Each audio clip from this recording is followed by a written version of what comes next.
I think this story will give you a pretty good idea of what we're going to talk about today.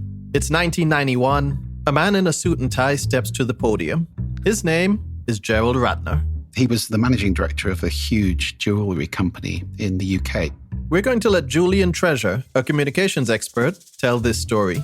You know, if you wanted a wedding ring or an engagement ring in Britain, you'd go to Ratner's. And he went to a conference at the Institute of Directors at the Albert Hall and stood on stage and attempted to be witty. He said, "People ask me why our jewellery is so cheap. How can you sell this for such a low price? I say because it's total crap. We even sell a pair of earrings for under £1, gold earrings as well. And some people say, well, that's cheaper than a prawn sandwich from Marks and Spencer's. But I have to say, the sandwich will probably last longer than the earrings, but anyway." Well, the next day, that speech got reported in a red top, which is what we call the popular or gutter press in the UK. And people don't like being taken for mugs. So the customers of Ratner's rebelled and stopped going to the shop. The share price of the company plummeted. He had to resign, and the company eventually had to change its name and trades on under a different name. I don't know what he was trying to say, but he didn't say it very well, and the effects were devastating. You're listening to Infernal Communication, brought to you by Staffbase. I'm your host, Brian Tomlinson. What you heard off the top, it's a fairly strong example of how wrong a speech can go. Gerald Ratner wiped £500 million off the value of his own company virtually overnight. Don't worry, he's okay. It took a while, but he's fine. He even wrote a book about the ordeal. But for a long time afterward, his name became a byword for how not to behave if you're a leader of a company. And the fallout? Hundreds of jobs lost. The damage to the brand was massive. For us, the people who work in comms, it's the stuff nightmares are made of. So in today's episode, we're going to confront that nightmare. We're going to figure out, to put it bluntly, how to stop your CEO from saying stupid shit. We'll also cover how to handle the media properly and how to address an audience in the best way possible. Because don't we make some of our worst gaffes when we're nervous, feeling out of sorts, or a little unprepared? In order to do all this, we're bringing in the big guns. In a few minutes, we're going to hear from Julian Treasure, who has done 6 TED Talks. He's a top-rated international speaker whose expertise is critical communication. He was also the voice who brought you the Gerald Ratner story. But first, I want to introduce you to someone else. Someone who regularly picks up the pieces when CEOs say the wrong thing. Meet international crisis manager and media trainer Renu Bakshi. I create a lot of havoc. No, I'm kidding. I'm a former longtime journalist. I'm now a crisis manager and a media and communications trainer. I also do general public relations. The favorite part of my job is doing press conferences. As so many of us know, journalists frequently jump ship for communications jobs for a variety of reasons. For Renu, the decision came from tragedy. I was a journalist for 21 years. I loved journalism. I loved telling stories. I loved telling stories of the underdog. I loved breaking news. And then suddenly we had breaking news in my own family. My mom was diagnosed with stage 4 never smoker lung cancer, and she was given 3 months to live. I made a decision at that point that I needed to spend time with my mom. I was an anchor and a senior reporter. I was at the pinnacle of my career. But cancer is one of those things, as many of us know, at the end, it comes fast. And so after I lost my mom, I kicked a can down the road, wondering who I am, where I am, what to do now. I never missed the vibe of a newsroom. And so a friend asked me if I would help a client of his with a communication strategy. One client led to another, and the rest is history. Renu says her phone rings when any number of things happen. The world has changed in the last several years, with people becoming more aware of discriminatory practices and all the movements now that we have towards diversity and inclusion. So I get called for those types of issues a lot. The other crises that I manage are external things, like anything that would change the context in which you operate your business. The biggest one we've just come out of is the pandemic. Other things like natural disasters, those are calls that I get, and also product concerns. It'd be kind of cool if Apple called me about their iPhone 12 and France's claims about radiation, because that would be fun. But things like that, there's some concern with our product. How do we mitigate any damage that we might face? And what do we do to fix it? Renu believes strongly that any and all communications need to come from a place of honesty. Forget the spin. Be real. But how do you get leadership on board? I use scare tactics. You show the CEO examples of CEOs who said stupid shit and got in a lot of trouble. Not just personally where they had to step down, but also the hit to the bottom line, which really hurts the most. So I like to show examples of people who have said dumb stuff and gotten in a lot of trouble. Another good example to really beef up Renu's scare tactics, it comes from the former CEO of BP Oil, Tony Hayward. He was at the helm during the 2010 BP oil spill in the Gulf of Mexico. It was an environmental disaster, one of the worst in the Earth's history. The spill impacted 180,000 square kilometers of ocean. It was awful. And the CEO was doing a media interview, and he said, "Nobody wants this crisis over more than I do. I just want my life back." Yeah, okay. We've got people affected who live on the shoreline. We've got so much wildlife and sea life affected by this massive oil spill, and he just wants his life back. Within months, he had to step down from his role. One of our upcoming episodes is all about apologies. But without turning to an apology expert, most of us instinctively know Hayward did not do a good job. What was missing? Empathy. Every leader needs to express empathy. The crisis that your company created is not about you. It's about who's been impacted. Period and full stop. Renu says this is where bringing in an outside consultant, someone like her, can sometimes help. Because let's face it can be hard to get tough with the same person who signs your paycheck. Another recommendation from Renu is to get training for your CEO long before they're expected to step into the spotlight, because those could be some blinding lights. It's very important to be trained to deal with the media these days. That's Julian Treasure, the multiple TED Talks guy I mentioned earlier, the one who specializes in critical communication. We're in a little bit of a dance of death with the media now. There's short attention spans, and I think that results in a lot of pretty adversarial interviewing, aggressive interviewing, interrupting. So you have to be trained to withstand that, to stay on your horse, to keep on message, and to sound genuine and to be genuine indeed. I know there are always going to be things which you're not allowed to say, confidentiality, or simply things that would be very bad for the company to talk about in public, perhaps before they're completely sorted out internally. But it's important to come across as a genuine, honest, straightforward person, not somebody who's evasive, avoiding questions, dominating, perhaps, or being aggressive, and certainly not saying stupid things. So, how do we survive that dance with death? And if we work in comms, how do we help our employers survive it? Renu has both been a member of the media and has dealt with some loose cannon CEOs as a consultant. She's got some tips for us. As we mentioned before, get the media training before you need it.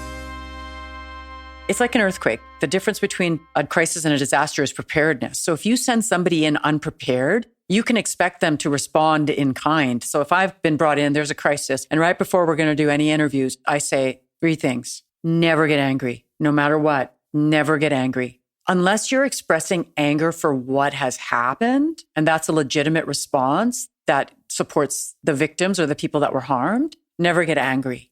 2, there's no such thing as a dumb question. Reporters, sometimes they'll ask extremely basic questions. The CEO might think, why are they asking me this basic question? That's just dumb. No, it's not dumb. That reporter is asking basic questions, A, to make sure that he or she understands the context completely, and B, to maybe lead into the story. Maybe it's part of the story to lead into the bigger issue.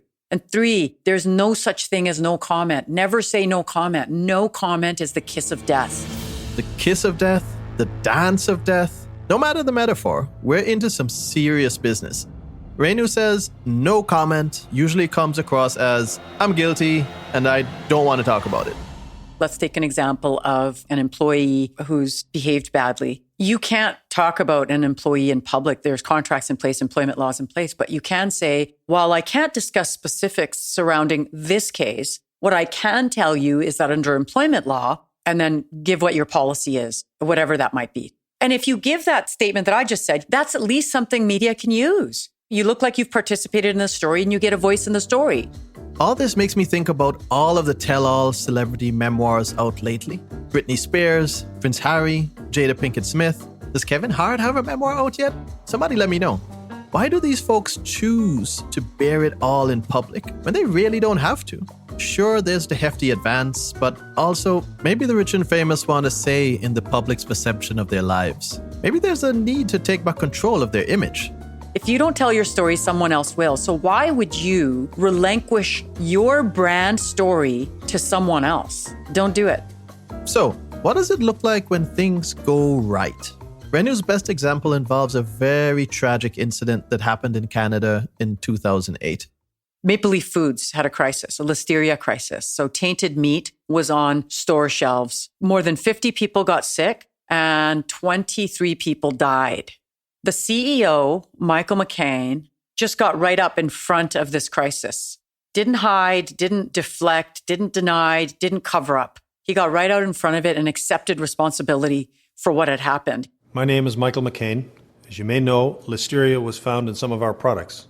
He outlined the actions that the company had taken to remove all tainted meat from store shelves and clean their labs and change their practices. He just hit this crisis head on, owned it. He showed visible leadership. Tragically, our products have been linked to illnesses and loss of life. To Canadians who are ill and to the families who have lost loved ones, I offer my deepest sympathies. Words cannot begin. How he removed to fear express was sadness. remarkable. Here's what we've done. Here's what we're doing. And here's what you need to do.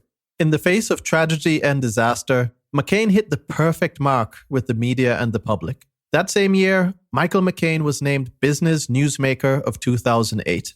When you do the right thing, you actually can make gains in a crisis. This is an important lesson for communication strategists in-house or out-of-house to learn. When you do the right thing, when you act with empathy, you take action, and you're less concerned about your bottom line, you can actually make gains. And that's what happened with Maple Leaf Foods. They had lost a massive amount of market share immediately following the listeria scare. But after Michael McCain made his public statements, their shares actually started going back up. People had faith in this company and its leadership.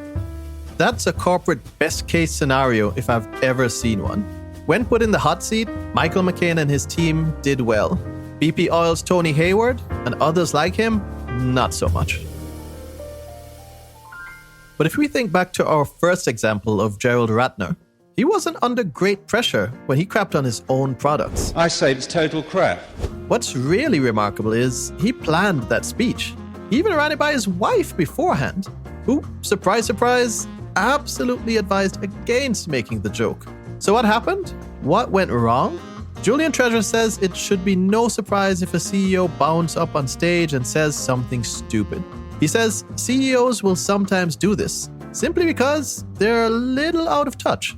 It's difficult to be humble when you're really senior because you're used to people doing what you say, taking orders, listening to you, and not being listened to so much. It becomes more one-way traffic. It's hard to restrain the ego.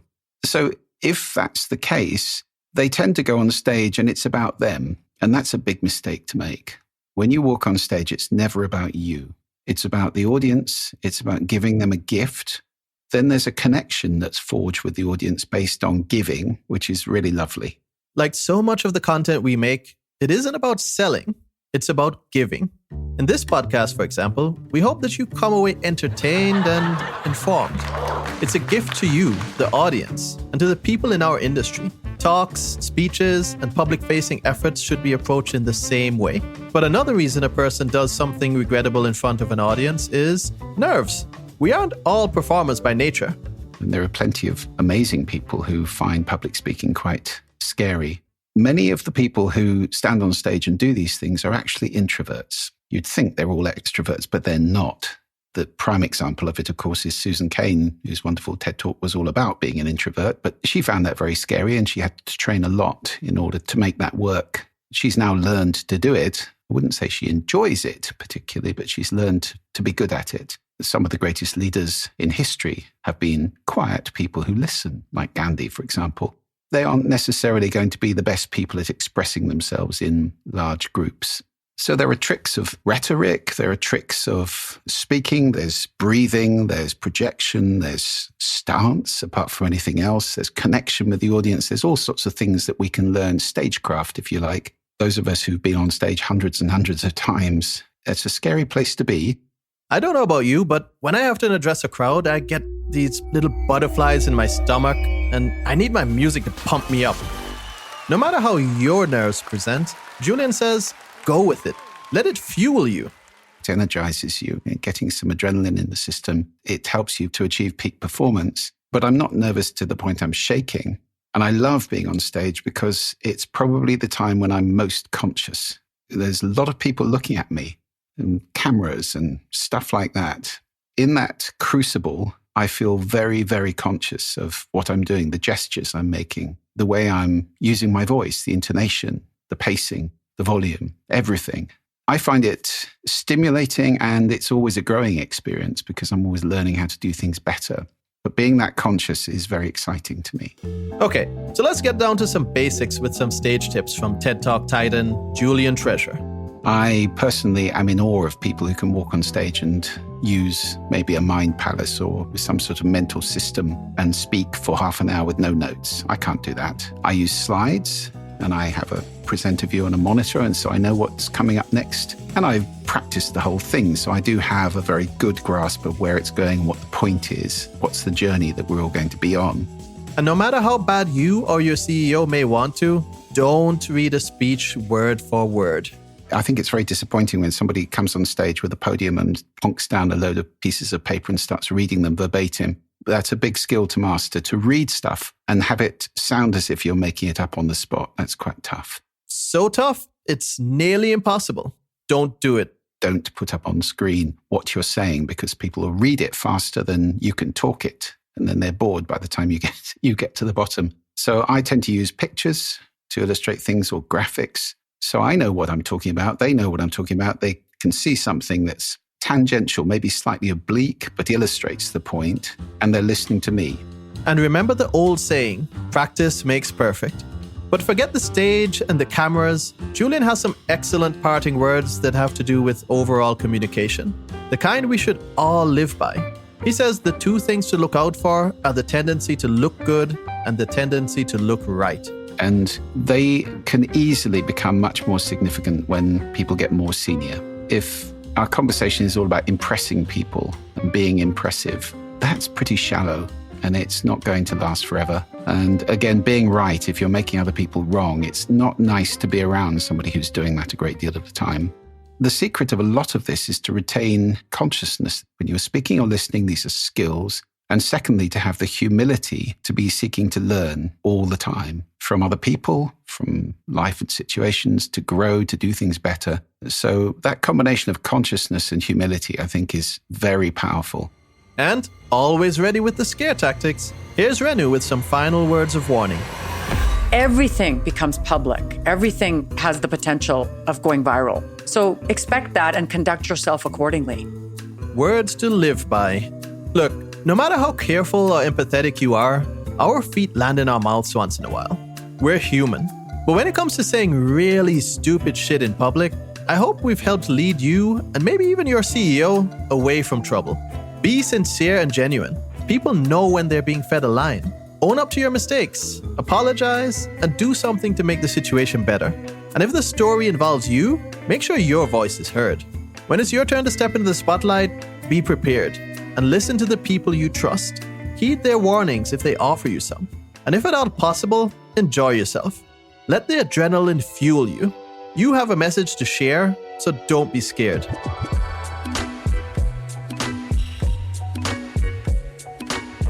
Today, our guests were international crisis manager, media trainer, and speaker Renu Bakshi, and international keynote speaker and critical communications expert Julian Treasure.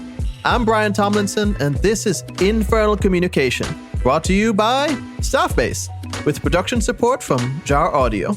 Join us next time when, I'm not sure exactly how to say this, but we're going to get into how to deliver some difficult news.